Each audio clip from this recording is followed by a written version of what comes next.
Welcome to the Cattle Innovation Station podcast, bringing you the innovative new ways of the cattle industry. We're your hosts, Baxter Whitworth and Paul Hayes. Together, we're going to be interviewing leaders within the cattle industry.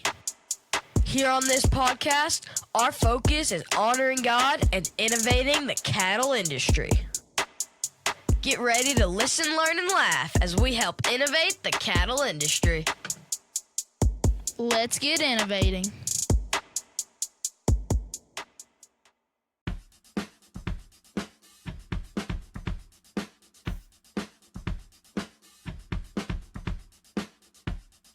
Have you been looking for a place to buy top quality AI sire semen or collect a bull of your own? Well, look no further than Elgin Breeding Services. Located in Elgin, Texas, Elgin Breeding Service is not only one of the best breeding services in the business, but also has superior customer service. Contact them at ebsbull@elginbreedingservices.com or by phone at 512-285-2019. Again, that's 512-285-2019. And visit their website at elginbreedingservice.com.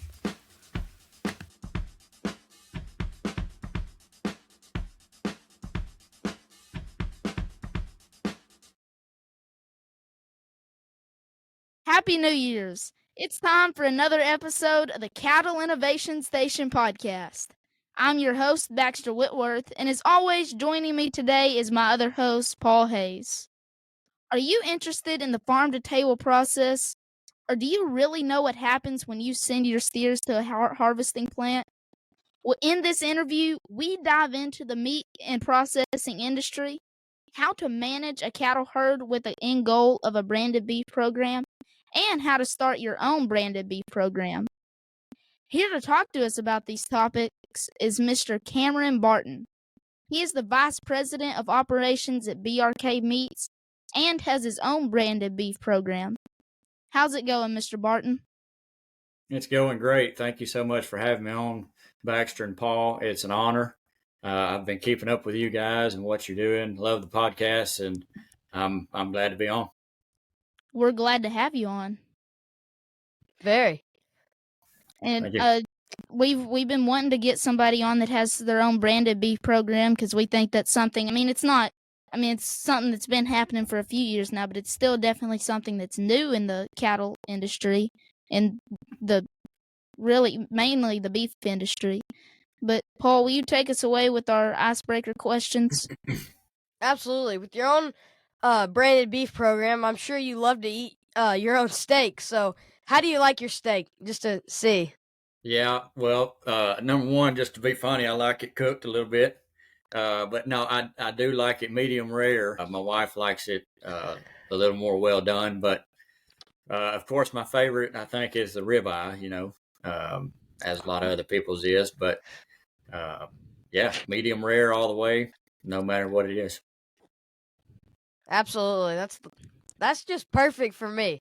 Yeah. Like you said, some people like it a little bit more, but that's the way I like it too. Yeah. Absolutely. Yeah. And then what's your favorite place you have visited before?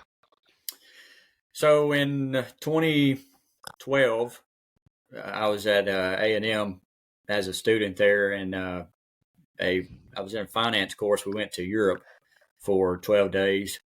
And it was a study abroad. But I went to France, Italy, and Switzerland. Those were definitely the most interesting and beautiful places I've been to, probably.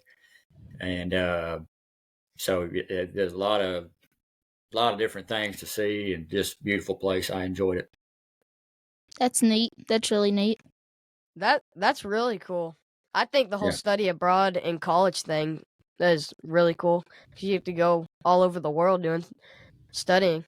That's really cool. It definitely was a eye opener just to see how different they live there and do things, and so actually I didn't want to leave. Actually, I thought about going back there at one point, but just found opportunity here, so I stayed. Interesting. Yeah. Well, I know you listen to our podcast, and so I'm sure you know that we have some questions we like to ask everybody, and we've kind of shortened that list. But we do have those questions we like to ask everybody before we start the interview. So our first question for you is, will you tell us about the events in your life that have helped shape you to who you are today? Yeah. So probably like you guys a little bit. I grew up on a farm and ranch where my dad was involved and still is involved in cattle operation and chicken operation. So just around farming and agriculture from the beginning.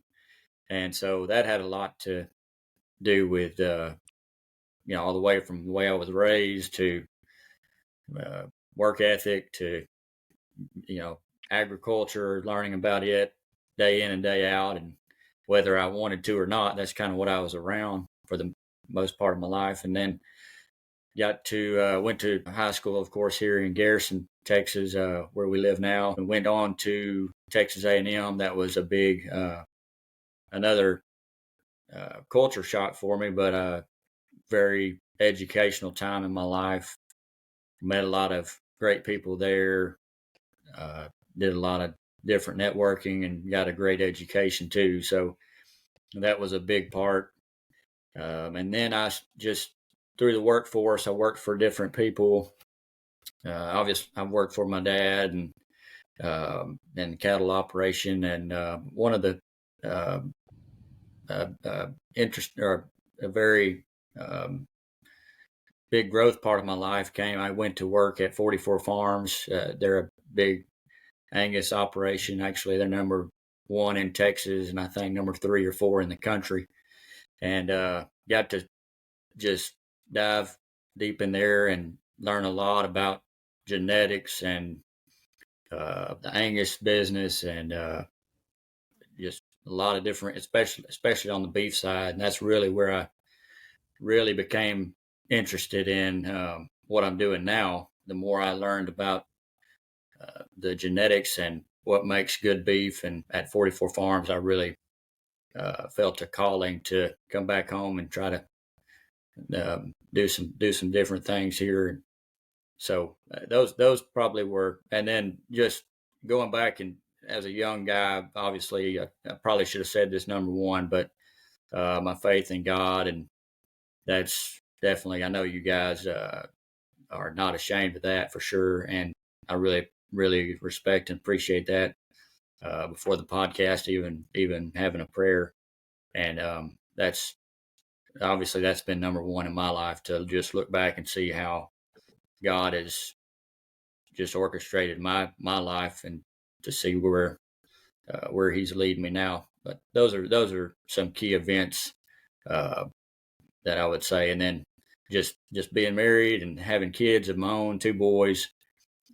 Those are those things change your life and for the better. So yeah, that's kind of where I'm at now. That's great. And obviously salvation is definitely very important. And you talked about working at 44 Farms. That's we went Paul and I were at a camp that was there this summer, and it was great, and we do hope to have a guest from there on eventually here. But that's just something I wanted to share, Paul. Yeah. Absolutely. And along with the 44 Farms, you had mentioned you kind of learned what makes good cattle there, which kind of leads me to what I was going to ask you next. What selection traits are important in managing your herd, and why? Yeah, that's a good question. I did learn a lot about that there. I think, we they look a lot at 44 especially, but looking at the EPDs of animals, and all the way from birth weights to weaning weights to calving ease to how a cow performs in the winter, how a bull performs in the winter, how they hold up through heat and winter, and all those different things are very important. And then, as you know, in East Texas, I believe we have some of the best grazing land in the world, and just what kind of cattle do good, uh, in the summer. And but data is very important. That's something that 44 Farms takes really. I think that's what's gotten them to the place they're at, is keeping up with all that information, have that information readily available, and then just not only doing the homework but executing. Right, you have to execute at a high level and be able to pick out those great cows and great bulls, and you start culling the ones you don't want, and just kind of raising the standard of the herd you have, whether that's Brahman or Angus or Hereford, whatever it is. But all those things are very important.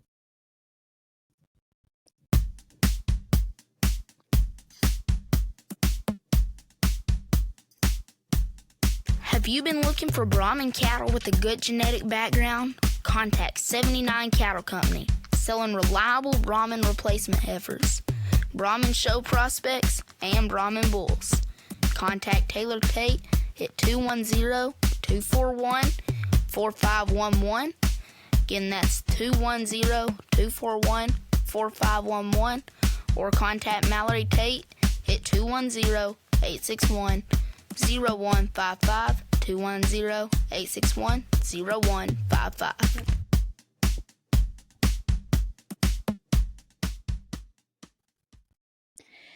Well, I think it's time we start to get to the, I guess you could say, in this case, the meat of the interview.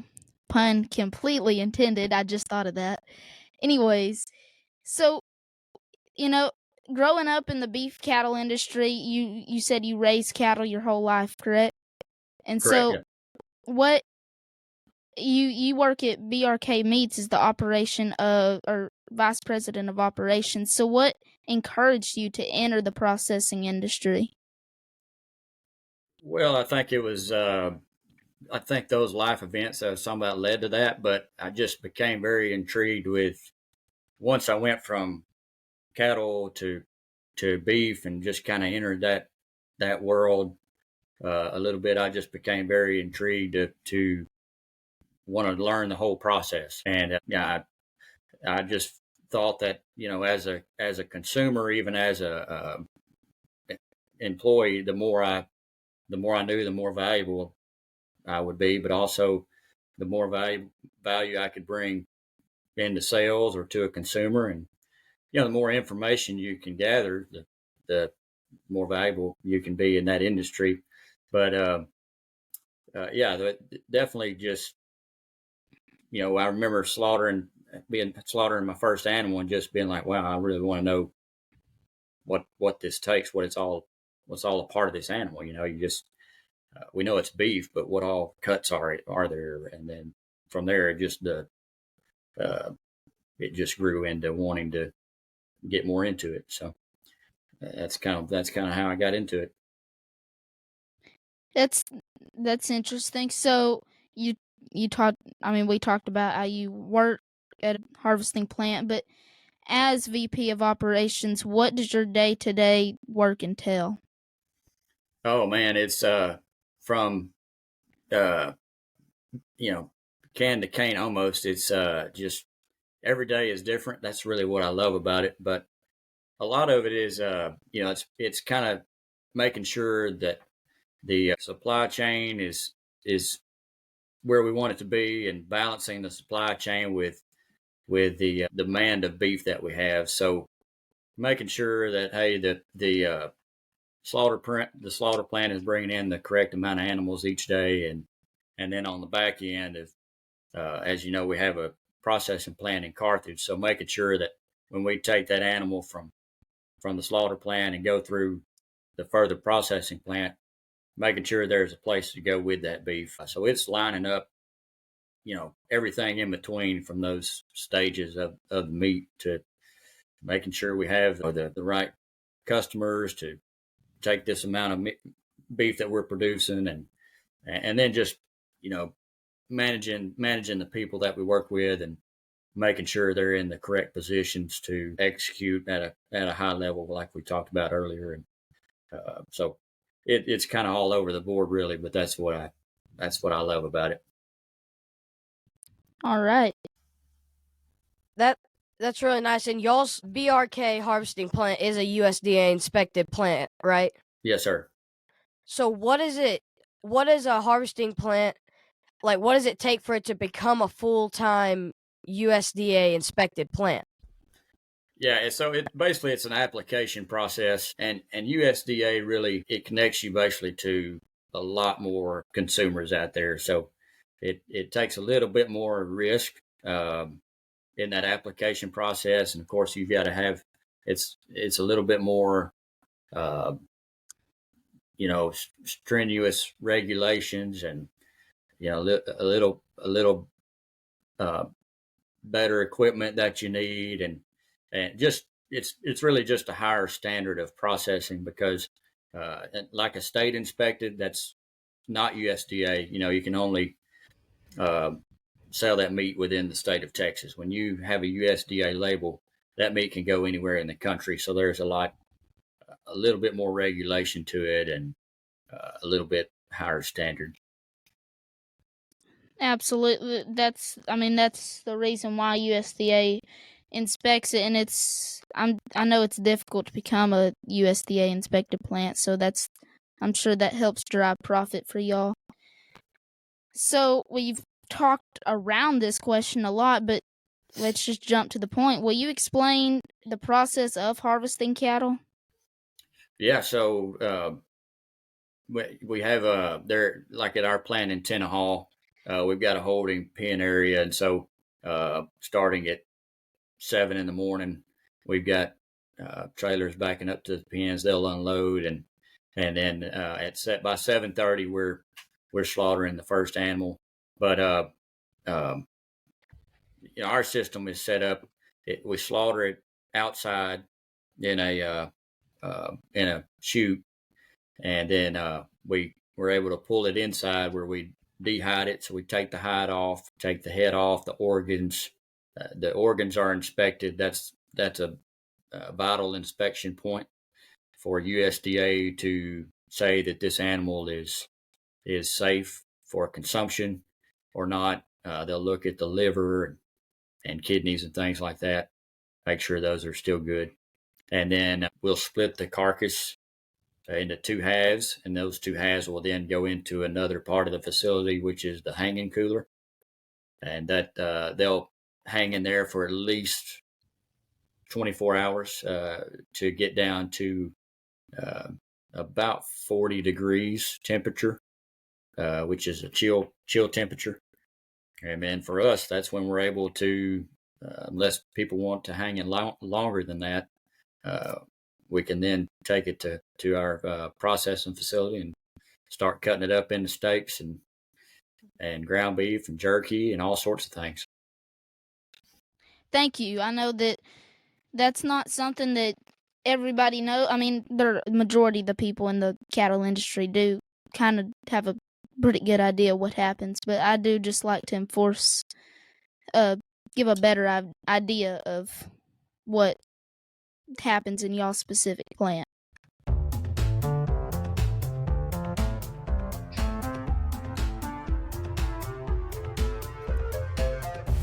If you truly want your livestock to perform at their best, make sure to contact Vance Aaron, the owner and operator of AFL Livestock Solutions. Vance specializes in magnawave treatments that use pulsed electromagnetic fields, or PEMF, to relieve pain, swelling, and inflammation, caused to help your livestock feel their best. In addition to livestock, Vance can also help you feel better. His treatment works great on sore muscles and joints, along with other mobility issues. His treatments are FDA approved to treat migraines. Aaron Family Livestock Solutions has helped many exhibitors make it to the backdrop with their proven MagnaWave treatments. Don't miss your next backdrop picture. Give Vance a call at 903-720-3184. Again, that's 903-720-3184. Or find them on Facebook at AFL Livestock Solutions.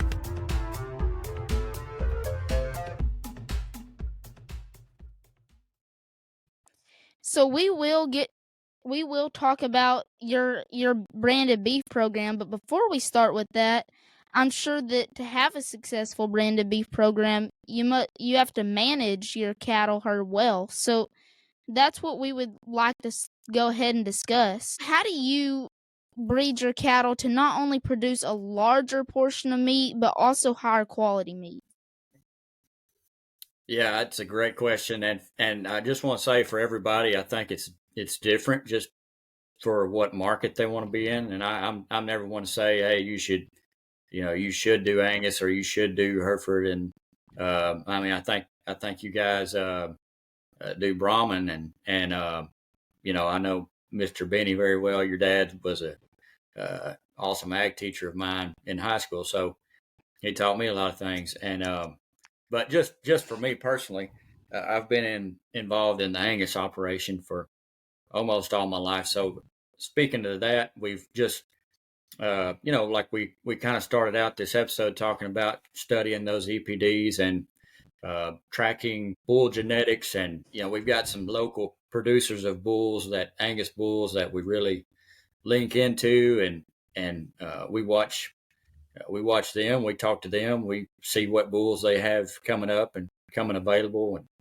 and as far as cow herds go, just managing them, making sure that the cows are producing quality calves each year, and when they're not, it's time to cull those cows, and see if we can do something different with them. If they're not producing, make sure we're replacing those, and keeping the cow herd strong, and then a feeding program that works.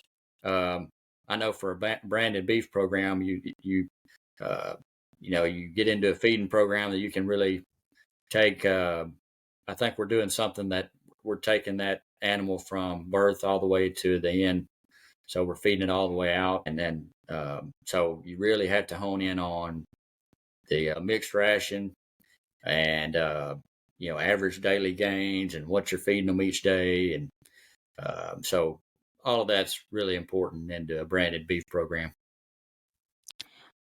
Right, and I mean, that's something. Even you said y'all manage them all the way through.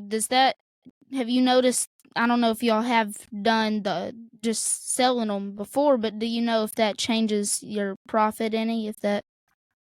Yeah, that's a good question. I'll tell you this year what we see, and not just us, but really most everybody, that cattle prices are really high this year. So a lot of people are selling those calves uh, before they really start to feed them out, because they're seeing that they can make just as much money selling them early as they would holding on to them and spending more money to put into them.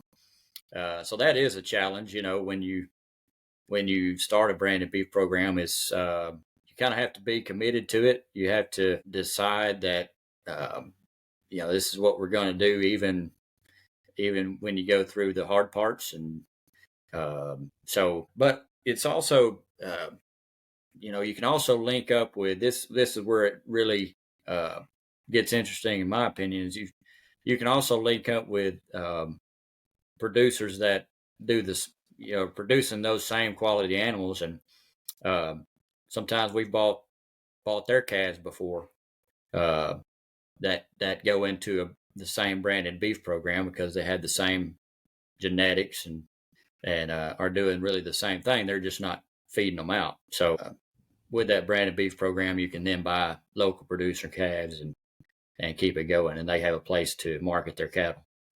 Right. Okay. That's good. We're still talking about your herd. Do you have an outlet for cattle that don't fit into your branded beef program? Or I know this is the case with a lot of people. Is your branded beef program the outlet for cattle that may not fit directly into your breeding specific part of your herd? Yeah, good question. It's yes to both of those. So cattle that don't fit the mold, I guess you'd say, uh, we we can either go two places with them. Uh, we kind of have some tier programs in the branded beef program. As you know, there's grades of beef: prime, choice, select. So if something doesn't fit the prime bill, it's maybe it's the choice or the select, and there's still consumers out there that want, they'll pay the price for those different grades, and it's still good beef. And then there's other cattle that'll just go straight to market. They'll just go straight to harvest. And sometimes you just realize they're kind of at the end of their life, where they're in economics you learn about, it's where they call that decreasing. They kind of hit their peak, and now they're starting to go backwards on you. So that's kind of when diminishing returns. That's what I was thinking about, a point of diminishing return. So that animal is no longer giving you peak production. It's time to go ahead and harvest that animal and turn it into beef. So those are the two options, really. So what's the about the standard for your herd to where you like draw the line of it where it's going? Yeah, so for ours it would be, as far as grade, we like to look at choice and higher. If it doesn't meet that, and usually we can tell that from the phenotype of the animal, the animal as it's as we're feeding it out. Over the years, we've seen that, okay, this certain animal is probably going to grade choice or higher, and this one's not. And a lot of that has to do with genetics, but sometimes they don't feed out as good as you thought they would. And you're kind of ready to get them off the feed bill too. You're tired of putting money in them. So, but that's kind of the standard we look at choice and higher grade. If they don't meet that, then we go ahead and cut them off a feed and harvest them. Still good beef. It's, still get all the same things, just a little lower quality of beef. Well, I'm glad that we talked about how to raise a herd that's goal is for a branded beef program. But I think now it's time that we can actually start talking about your branded beef program. Yeah. So, I just like to know, how long have you had your branded beef program? When did you start it? Well, it was my dad's just kind of came up with the idea, and it really started through he was feeding cattle for feedlots, and these feedlots only wanted, they were very specific on what they wanted. And so let's say you got 100 head, and there were 80 that the feedlots wanted, and then the 20 head, they said, well, you can do something else with those. We don't want them. Nothing wrong with them, nothing bad about them. They just, this specific feedlot wanted a specific animal. And so basically from there, you have to decide, okay, what are we going to do with these other 20 head, right? So that's kind of where the idea came from is hey, maybe we can market these other 20 on our own, and we can start, developing a feed ration, feed them out, sell our own beef. And that's kind of where the idea originated. That was my dad's idea, but him and my brother are really the main partners in that. I do help them when I can, but the VP of operations, BRK Meats, really takes a lot of my time. So that's I've been blessed to still be able to harvest, be on the processing end of harvesting my brother and dad's cattle. So that's really fun to still be able to work together there. All right. Absolutely. And you'd say that's kind of what encouraged you to sell your own beef? Was your dad starting that? For sure, yeah. I mean, it's just I think just from early on as a boy. I mean, just y'all's age, really. I just kind of had it in my blood. I think, even there were times I tried to get away from it, but it's just, this is what I love to do. So Why do you think the farm to table is so important? Well, especially now, it's always been important, but I do link this back to Christianity a little bit, our faith, but we've gotten so disconnected and so far away from our roots.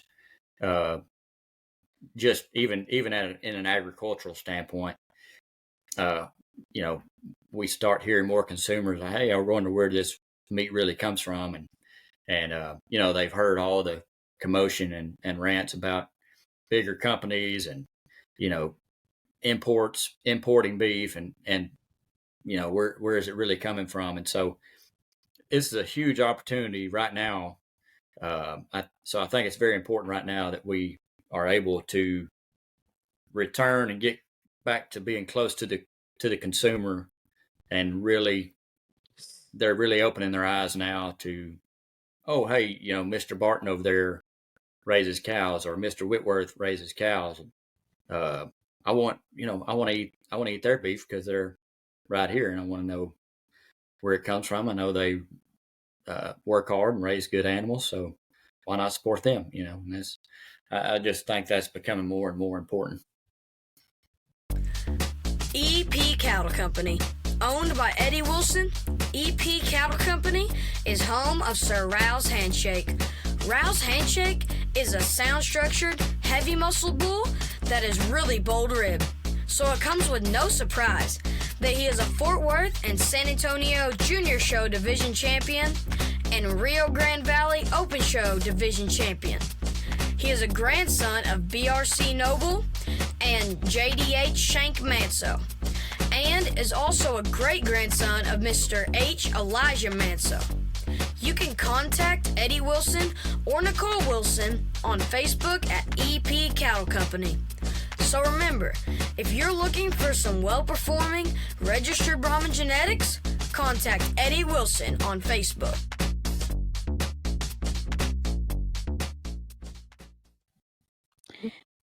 So, setting up a farm to table or a branded beef program is something that I've definitely thought of, and that's something I really want to do in the future. And I'm sure there's probably listeners that we have that want to do that as well. So, I would like to ask you to explain the process of starting your own branded beef program. I think the first piece of advice I would say is just to, number one, find someone who's already doing that, right, and ask them questions. I mean, just like we're doing right now. I think that's very important, and that's really what intrigued me about you guys is you're kind of just setting that stage, and allowing people to talk to you and you talk to them. And I think it's just starting a conversation with those people and learning from each other. So I think that's a big first step. But then number two, and probably what you'll learn from the people you talk to is, you got to start putting into the practical things. You have to have some land, and probably that includes probably a banker and just being real practical. Land and some cattle, and but seek out some people who are really doing it every day, and you'll see that those people are probably in tune with the genetics, the feed, the daily operations, what it really takes to do it, but those are the first practical things, and then it's finding that market that you would like. At BRK Meats, we see all kinds of producers. There's some that are grass fed. There's grain fed. We get some people that are trying to do organic. That's a very hard market, but if you can do it, it's very rewarding. And so it's all about what you kind of want out of it, and that determines what you put into it, right? So it's but yeah, it's learning from each other, and I would even say, there are so many people we come across at the processing plant that, they figure out that this guy's doing Angus, uh, and because of that, maybe there's a niche market over here for a Brahmin or Hereford, and so just having those conversations with different people and seeing which market would fit you. Right. So if you were the person that someone was wanting to ask more questions to, is there anything else that you would say? I know niche market was something you just said that was pretty big, but is there anything else? Probably be find a great support team, great people good people to work with, that believe in the same things you do, because it's going to take a lot of, just kind of being real, it's going to take some blood, sweat, and tears. And you want to have people that are in the same boat with you, that are, they're going to rock with you and roll with you and come back the next day and do it again. And that's something I really get to be a part of at BRK Meets.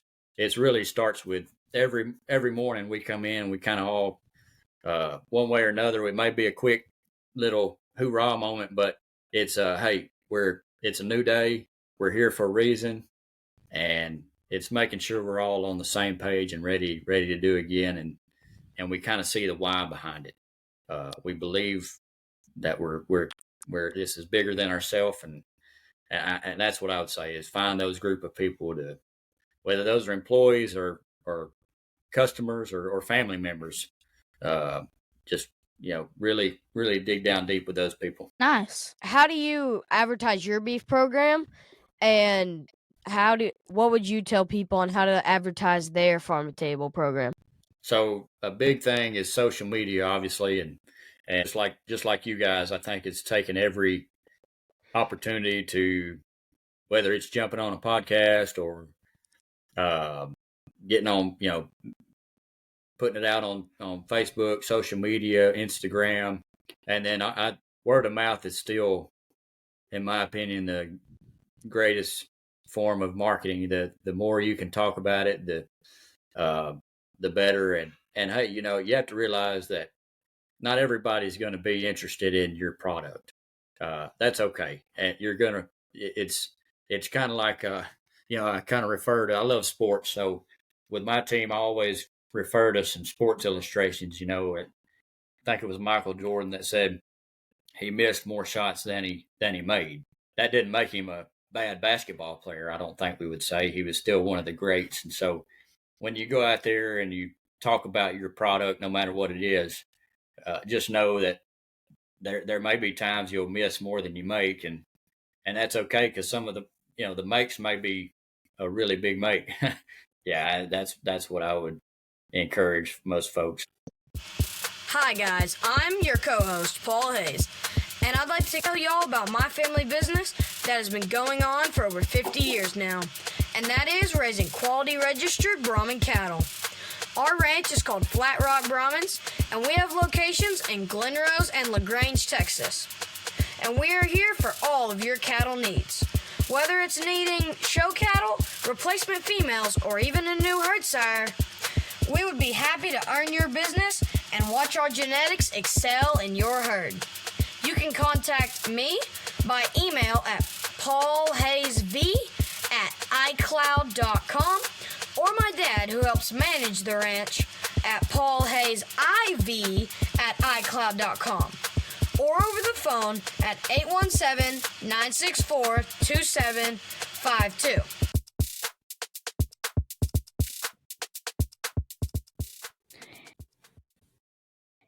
I'm going to have to cover for Paul real quick. We are going to go ahead and start wrapping up. But before we do that, actually, I did want to ask you, and you do not have to answer this question. I didn't tell you about this question, but I just kind of thought of it. Do you want to say anything about the 4 main packers? No, I would. It's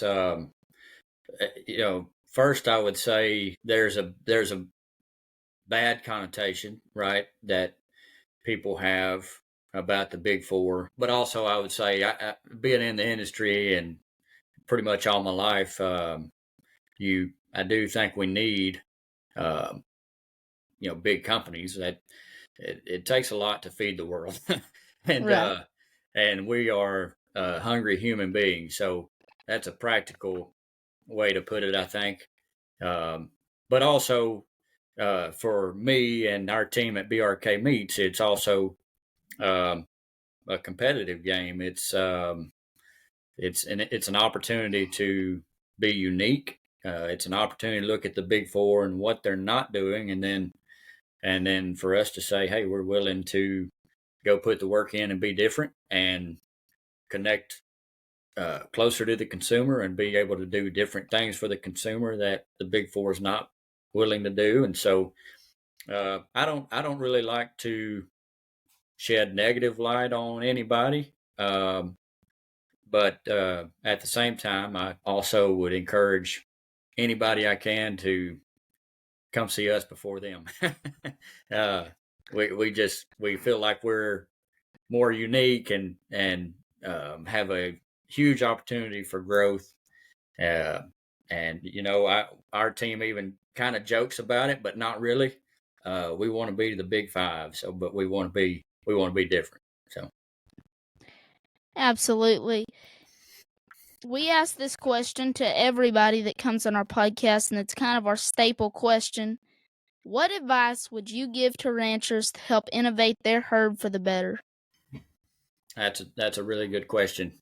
Um, I think I learned this more at 44 Farms than anywhere, but keep up with all the information you possibly can, and that's and I mean I haven't done that, but I'm doing more and more of that at BRK Meats. I find myself just because to be better at my job, I just have to continue learning. Um, and it's realizing that you don't know everything. I don't know everything, and to be better, you have to kind of humble yourself, and you know, and for me, I would say that's keeping up with all the data. That's from when I look at our herd, it's uh, anything from grass production to death loss to uh, like we was talking earlier about productive cows to non-productive cows. There's a million things to keep up with through the day to day that when you're able to look back at that information, you'll see uh, opportunities to change or grow from, learn from, and then or do different. Just as much information as just be a sponge. Continuing to learn kind of seems to be a trend on our podcast, but thank you for that. That was great. And we do kind of seem to be getting that trend, and I like it. So at the beginning of the podcast, you mentioned your salvation, and another question we like to ask everybody is, what is your favorite Bible verse? Colossians 3:23 says, "Whatever you do, work at it with all your heart, as working for the Lord and not for man." Me and my right hand guy at BRK Meats, we state that every day because it's easy to lose sight of what lose sight of why you do something. You kind of get into the day to day and the routine and the stresses of life and stresses of work and trying to make things work and trying to make people work. And so, it's realizing that, especially as a Christian, that, hey, there's more to my job. There's more to my life than just me.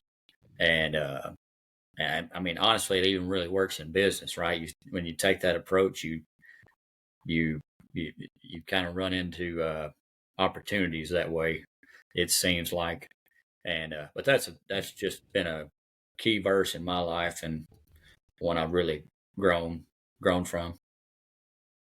That's great. Well, I guess, is there any questions you would like to ask us? Anything else you'd like to say that you didn't get to say? I think maybe a crazy question, but I got this fly that keeps bothering me. But anyway, what would be if you could get just one guest on here? Who do you think it would? Like a wild and crazy guest, maybe. What define Who wild and crazy? well, not why, but just who would be a guest that you would like to be on the podcast? Oh, I don't know. There's a lot of people we're trying to get on the podcast. I will say a new person that we're gonna try and get on our podcast eventually is the new I guess appointee, the person that was newly appointed to Secretary of Agriculture, Brooke Rollins. That is someone we would like to get on our podcast, and then Nice. there's other people that we would soon like to get on our podcast as well. Yeah. Before Awesome. we go, can you tell people where they could, if they're interested in your beef or BRK meats, where they could find you, or where they could find your beef, or get in touch with BRK meats? Yeah, it's so on Facebook. We're primarily on Facebook. It's just BRK Meats.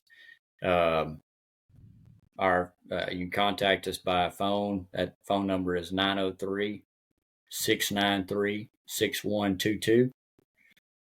And feel free to reach out to me at, my email is cam at brkmeats.com. We welcome anybody to come. We'd love for you to come tour the facility, the harvest plant, or the processing facility in Carthage. And so we really want people to feel at home, and we want them to learn about us as much as possible, and we want to learn about them. So, hopefully we can help each other. All right. Sounds good. Thank you so much for joining us today. I don't know what happened to Paul. He just I think his computer had to restart, and I don't think he ever got back on. But thank you for joining us. I've certainly learned a lot, processing and how to get into the branded beef industry and program. Don't forget, everybody that's listening, you can now watch the podcast on YouTube. It has all of our episodes plus some extra content. You can subscribe there as well. And on Facebook, you can get updates and follow us there as well.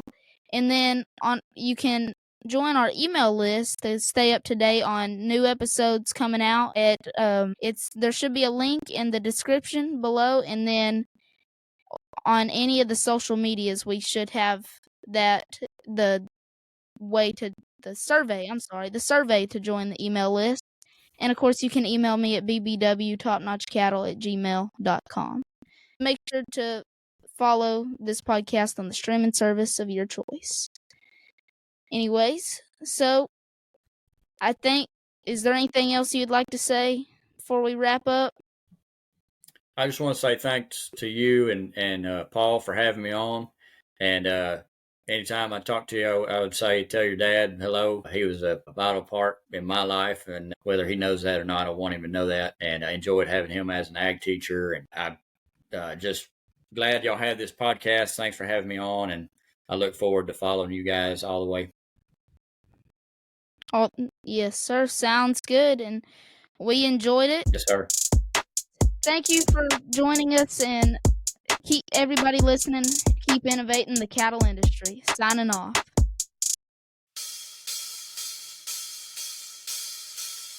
Hello, guys. Thank you for listening to the Cattle Innovation Station podcast. We want to make this podcast better. So if you would, please like this episode and leave us feedback in the comment section. Something else that helps make this podcast better is when you respond to the polls. So if you're able, please respond to our polls.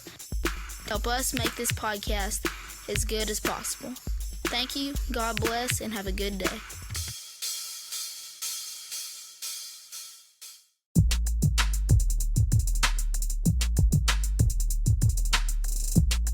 Thank you for listening to the Cattle Innovation Station podcast. We hope you enjoyed the show.